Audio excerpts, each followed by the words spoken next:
I need to go back.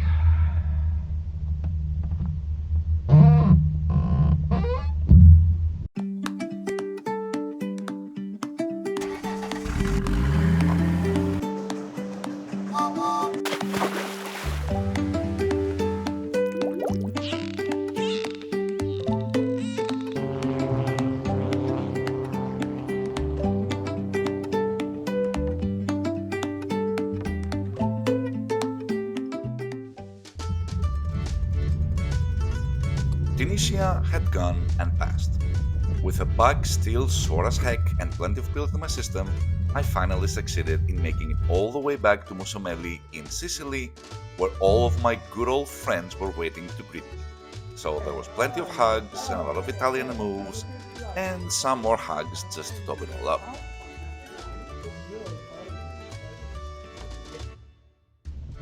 Once in friendly Sicilian grounds, I had to get my hands dirty again with repairing one of the weirdest failures ever on Bob. My seatbelt failed, so I actually had to remove the passenger seatbelt, throw mine away, and replace it with a properly working one. The frustration of that weird failure was quickly replaced by an amazing drive towards north, a couple of random horses, and a cat with a death wish, all of which led me to a back road which was actually a dead end. The magic of the road is that you will be introduced to the nicest of people when you least expect it, and that's exactly what happened at the Mosque of the Seven Dormants. The wonderful couple that I met back in Tunisia were kind enough to invite me in their home to spend the night so that Bob and I could rest. E buoni viaggi. Having experienced their wonderful Italian hospitality, having given Bob a proper bath, and a much needed oil change by the amazing Ivan who did it for free, I had to move on.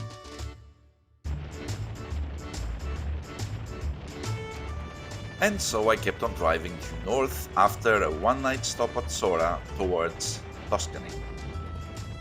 What would a man with a broken back and a 50-year-old Mini doing driving towards Tuscany, one might wonder?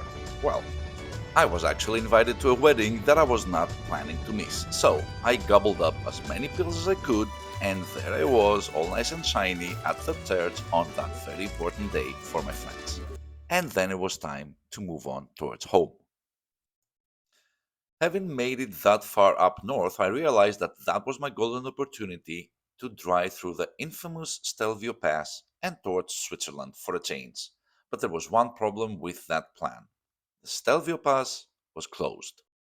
I was there too soon. It was the 28th of April, and the pass would not open till the 16th of May, so I had no choice than to hop on the ferry and make it all the way back home. It was a bright, cold day in April, and the clocks were striking 13. No, hold on, that's a line from my favorite book. Bright and cold in April it was, though, and there I was, driving my way through one of the most adventurous, beautiful, yet challenging mountain terrain in northern Greece. Of course, this story started with a fateful, pleasant morning coffee at the city of Yanina with a very good friend of mine who told me not to fret because though I did miss out on Stelvio, there was a wonderful route which is called the Stelvio of Greece that I had never heard of. Despite my predicament with my broken back and the tons of pills I had already swallowed, I could not resist one more proper adventure right before I made it home. So, there I was driving through the infamous Baros Pass.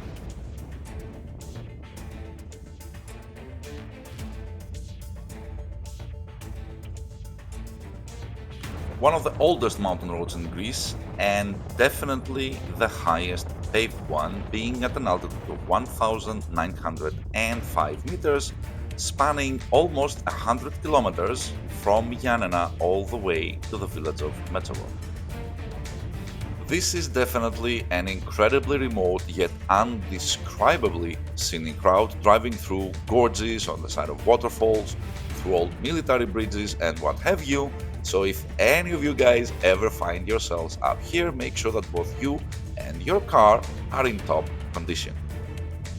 So breathtaking was the view from the surroundings that I completely ignored Google Maps that was actually properly working this time, and I got lost driving into a dead end. So I had to reverse and backtrack for a few kilometers through the mountains.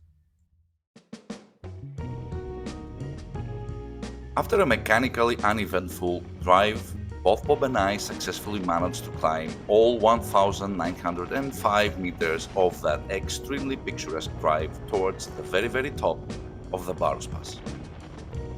Coming to a crossroad once more, I had to make up my mind whether I would go left or right. A few kilometers back, I chose to go left, and that was not the right way to go, so this time I would actually drive right. Mind you, at this level and at such a remote location in Greece, there was no signal reception, and I was basically driving simply on a hunch. And I was wondering whether this road actually had any sort of traffic, though it didn't really seem so. Till that point, the only actual interaction I had with a living creature was with that cow at the gorge about an hour ago, but sure enough, there was a group of motorcyclists driving the opposite direction, so I figured they must have been coming from somewhere going someplace else, so I just kept on driving.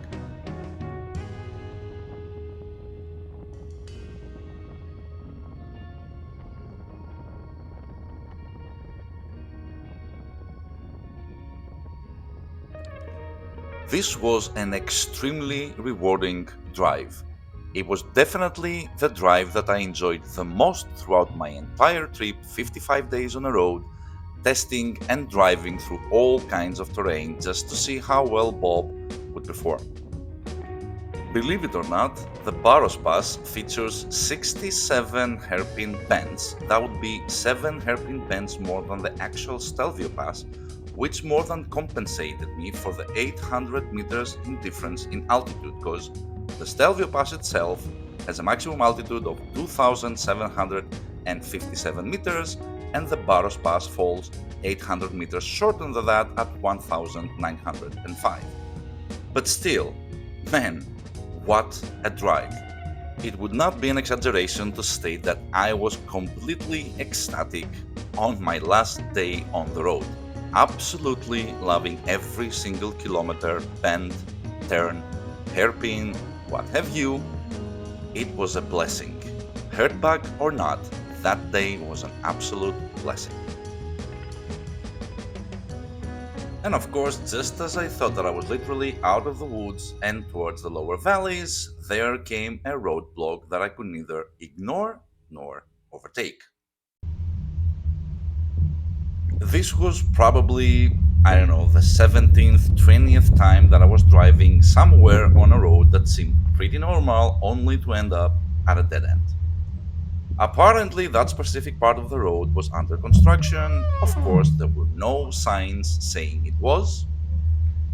And after some friendly chit chat with the construction workers trying to convince them that, hey, this car made it all the way through the Sahara Desert, I just came from Tunisia, I've survived 7,130 kilometers of road tripping so far, they simply told me, bro, all of that is fine and great, but the road ahead has simply collapsed. I need to go back.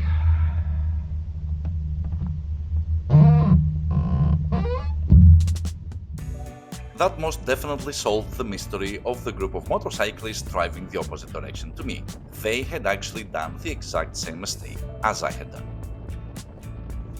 Turns out it was a very cool group of Italian motorcyclists on their way back to Igoumenitsa and from there to Italy, so we shared some time together catching our breaths, and then we all took our separate ways.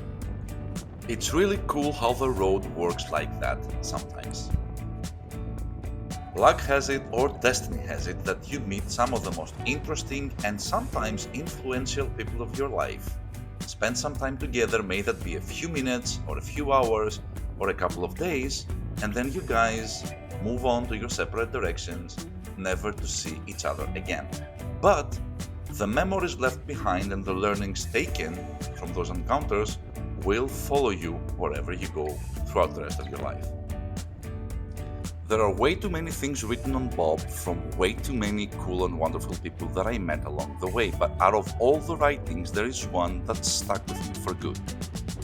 And that says that nobody ever comes back from a trip. The road itself changes you, and a different side of you comes back in the place of the person that actually departed. And that couldn't be further from the truth. There's this book I read quite a few years ago from a Greek author called Nick Dimou, And the book is called The Perfect Route. And in that book, there's this essay with the title The Man Who Was Preparing His Car.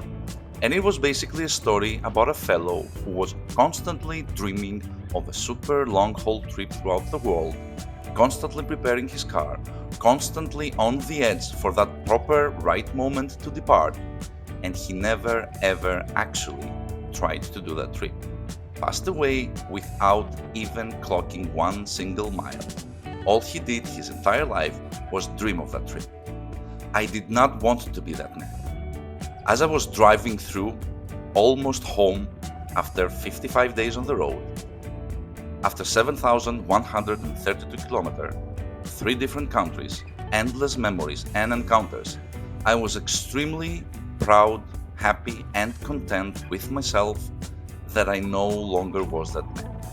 I no longer was the man who was just preparing his car. I was no longer the man that kept on focusing on a dream. I had lived my dream.